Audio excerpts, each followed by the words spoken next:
सुप्रभात। मैं जगेंद्र राणा। अंतिम क्षण तक दान, अंतिम क्षण तक दान, यह है आज की हमारी आध्यात्मिक चर्चा का विषय। दिव्य जीवन संघ के संस्थापक स्वामी शिवानंद सरस्वती अपने शिष्यों से कहा करते थे, उसी का जीवन सार्थक है जो तन मन धन से किसी की सहायता के लिए तत्पर रहता है। वह किसी व्यवसायी व धनाढ्य व्यक्ति को शिष्य बनाते तो यह संकल्प दिलाते कि वे अपनी आय का एक अंश वंचितों व गरीबों की सेवा में अवश्य लगाएंगे। तो गुजरात के धर्मात्मा व्यापारी हेमजी पारेख ने स्वामी जी के समक्ष यही संकल्प लिया था। उसके बाद उनके दरवाजे से कोई खाली हाथों नहीं लौटा। एक बार हेमजी भाई घातक बीमारी से ग्रस्त हो गए। उनका तमाम धन इलाज में खर्च हो गया और व्यापार चौपट हो गया। वह स्वयं आर्थिक संकट में पड़ गए, पर इसके बावजूद दरवाजे पर किसी इच्छा से आने वाले को खाली हाथ नहीं लौटाते। वो कुछ ना कुछ देकर ही उसे विदा करते। एक वृद्धा का बच्चा सख्त बीमार हुआ। उसके पास इलाज के लिए पैसे नहीं थे। वह हेमजी के घर पहुंची और हाथ जोड़कर बोली, यदि मेरे बच्चे का तुरंत इलाज नहीं हुआ तो वह मर जाएगा, मेरी कुछ मदद कीजिए। हेमजी भाई ने पत्नी से कहा, आज मेरे जीवन का अंतिम दिन है। मेरी मृत्यु के बाद कल तुम्हें अपने माथे का स्वर्णाभूषण उतारना ही पड़ेगा। तुम इसे उतार कर आज ही इस वृद्धा को दे दो, तो उसे बेचकर ही अपने बच्चे का इलाज करा लेगी। पत्नी ने वैसा ही किया। अगले दिन हेमजी भाई का स्वर्गवास हो गया। मरते मरते भी उन्होंने अपना संकल्प पूरा किया। तो संसार में परमपिता भगवान ने सृष्टि का निर्माण करने में जहां अनेक जीव जंतु उत्पन्न किए हैं, सभी अपना सर झुकाकर चलते हैं,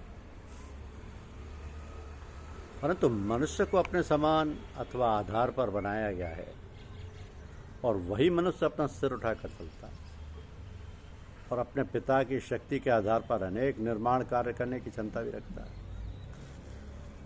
तो परमपिता परमात्मा के सामने मनुष्य की क्षमता या आकार बहुत कम है।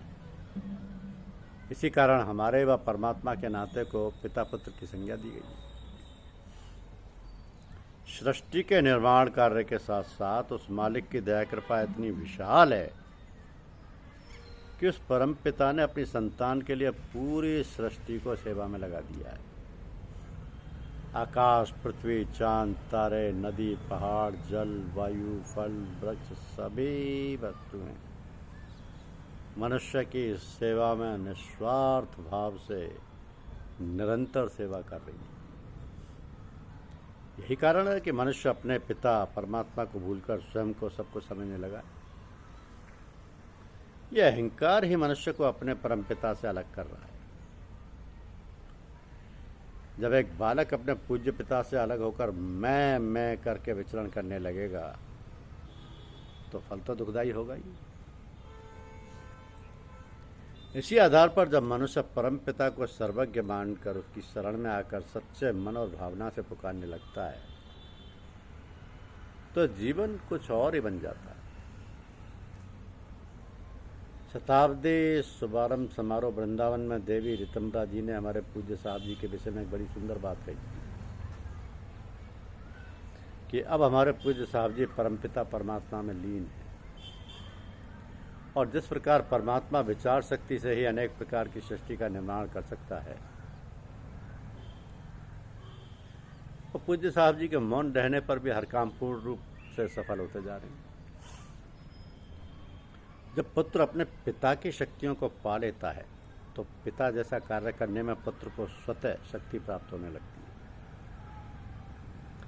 इसी आधार पर हमारे यहाँ की साधना का संचालन होता है। हमारे यहाँ पूजा का आधार शरणागत होने पर ही निर्भर करता है। ना हंस के पाया है ना रोकर पाया है। जो कुछ भी पाया है उन्हीं के होके पाया है।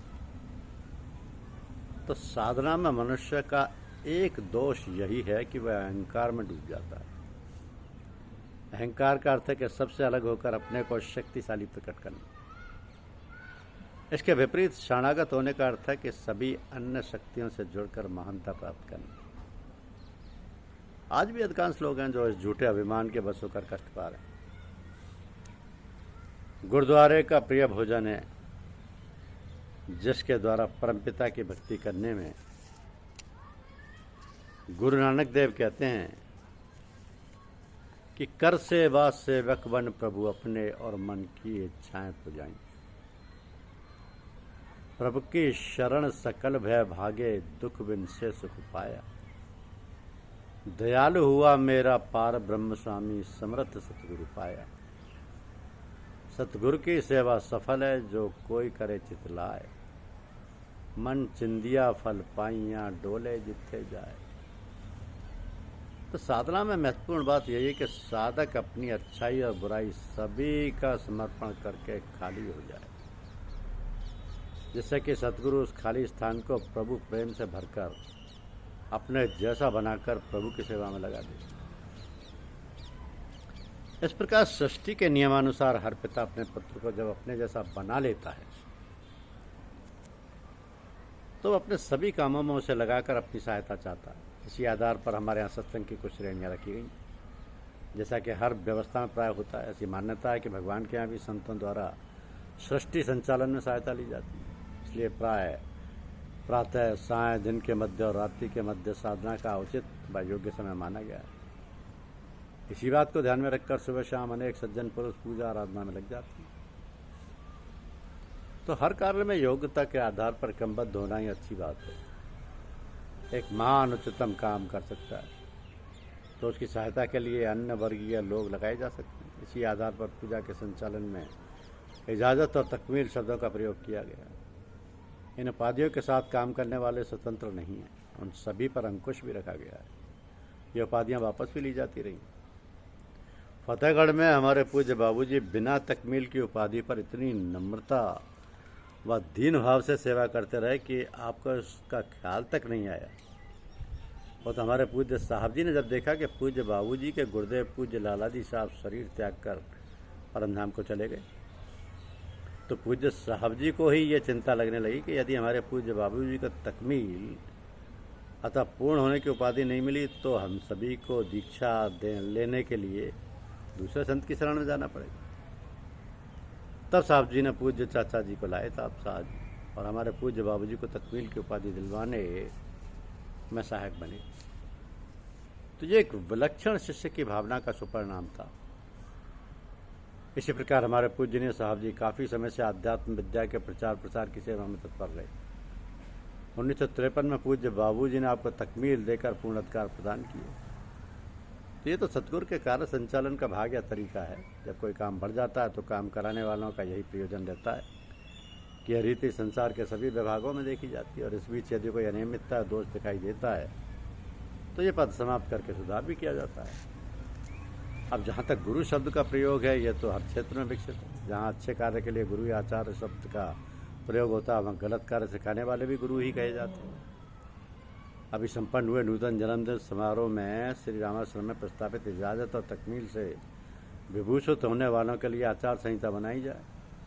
ये कुछ समझने वाली बात अवश्य है। यह भली भांति देखा गया कि स्वयं पूज्य साहब ने सुचारू रूप से कार्य नहीं करने वालों को हमेशा से कार्य मुक्त किया।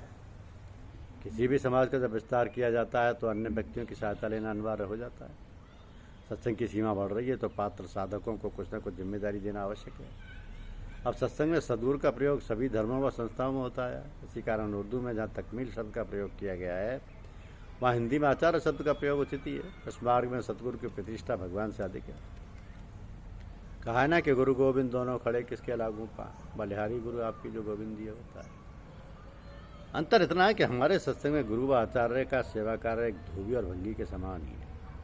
माँ अपने बच्चे के मलमूत्र तक धोने में संकोच नहीं करती है। इसी आधार पर हमारे सतगुरु सदैव हमारे दोषों पर दया की भावना रखकर सेवा और प्यार देकर हमारे दोषों को दूर करते आए। हमारे सत्संग में आचार्यगण रात्रि के समय 10 बजे से 4 बजे तक प्रार्थना और दुआ करके संभालते हैं। पूजनीय लाला जी, चाचा जी, बाबू जी, हमारे साहब हम जैसे जीवों को जो योग निद्रा में सोए हुए हैं अपनी आत्मशक्ति द्वारा एक धोबी और समझदार की तरह ही सेवा करते देखे गए हैं। आचार्य का तो काम है एक माँ के समान अपने बच्चों की हर प्रकार की शुद्धि करना। तो साधक का काम तो केवल अपने सतगुरु के पास आने का ही है। नूतन बाल घर में एक बार सत्संग का सभा का आयोजन हुआ। आदरणीय किरंजिया का कोश और चक्रों पर बोलने को कहा गया। सफल रहे। पूज्य साहब जी के सामने आए और साहब जी को असफलता का पता चला। दूसरे दिन जब जागकर उठे तो प्रसन्नतापूर्वक साहब से कहने लगे कि साहब हमको तो यह मालूम है कि शब्द चक्र और कोश क्या है। तब पूज्य साहब जी बोले या तो हमने रात्रि में तुम दोनों को सिखाया है। अब आप सोच सकते हैं कि हम सभी रात्रि की घोर निद्रा में सोते रहते हैं और हमारे आचार्य किस प्रकार अपने अमूल्य ज्ञान हम पर बरसाते हैं। इसी कारण यह आचार्य होने का मार्ग अलग है और अनोखा है। हमारे आचार्य पूरी रात जाग कर हमारे पाप विकारों को दूर कर सदैव निर्मल करते रहते हैं। यहाँ काशीपुरी लखनऊ में एक बार पूज्य साहब ने जोश में आकर स्वयं कहा कि मैं सदैव हर एक सत्संगी के साथ रहता हूँ और जो बुरे हैं और बदमाशी करते हैं उनके साथ तो अधिक से अधिक समय रहता हूँ। यही तो आपकी अमूल्य सेवा है। इसी कारण ये हमारा सौभाग्य है कि हम सभी को सेवक के रूप में आचार्य मिले हैं। हमारा काम इतना ही है कि हम उनके कार्य को सरल बनाने के लिए अपनी सेवा अपने आप को समर्पित कर दें और समय समय पर स्वयं उनके पास जाकर उनकी अनंत सेवा से लाभ उठाएं। तो वो हमारे परिवार की सभी कठिनाइयों व समस्याओं का भी निवारण करते हैं और आपके सामान अपने आप को छोटा अथवा सेवक बनकर एक भंगी और धोबी की तरह हमको निर्मल कर आनंद प्रदान करते हैं। हमारे कष्टों को पापों को अपने ऊपर लेकर निर्मल करते रहते हैं। यही संतों की सेवा है। तो आचार संहिता तो साधकों के लिए होनी चाहिए ताकि सभी अपने सतगुरु के चरणों में निष्ठापूर्वक जाकर अपने जीवन को साधना के योग्य बनाकर और उनकी सेवा कर सकें। धन्यवाद।